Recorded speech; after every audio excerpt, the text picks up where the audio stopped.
Laureate Lab is the brainchild of Poet Laureate Emeritus Juan Felipe Herrera, who started the Laureate Lab in 2016.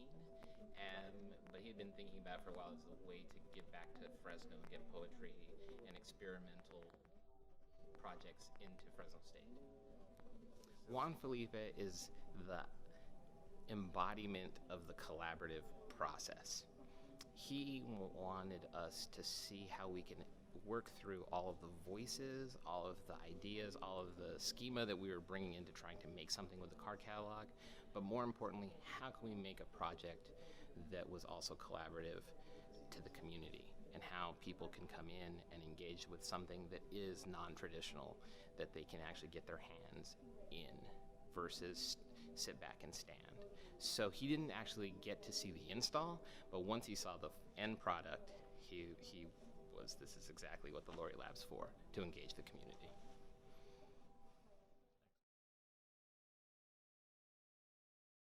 For me, I used to just throw like a bunch of collected cards like on the table, grab some tape or maybe some glue or something like that, tons of markers, and I would just try to find a word, a phrase, circle it, try to map my way around a space that I really don't know much about, because I don't know what it really looks like as soon as I continue to draw my line or my route, if anything. But I think for me, it's more of going from word to word. It's that discovery, and then trying to place it all together into like one cohesive unit is that's where the miracle, I think, for me happens. So. In the Laureate Lab, we don't only do poetry, but it's also kind of like a multimedia sort of studio space. So we do our own work, which is mostly poetry, but also like visual, kind of tactile art. We do that not only with students who might kind of drop in or the students that intern there, but we also do workshops with different classes. So we've done a couple different kinds of workshops with English classes, a dance class, and even communications. So teachers can actually bring their students to the lab to run like class sessions there too. So it's kind of a way to extend the education part of it while also still remaining in art.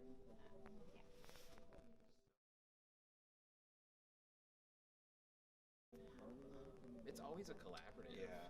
We want to sit with both the teacher, the administrator, whoever has the idea of wanting to try to collaborate with us to see what they want, and then sort of collectively bounce off ideas and see what is working or what's not, or how far and how wild can we go, until they also think, okay, this is too much, let's back it up and work it through. Last weekend, we did a workshop at the Chicanx Youth Conference here on campus, and the whole idea for our workshop was like kind of tactile, like collage and erasure and different types of like visual poetry.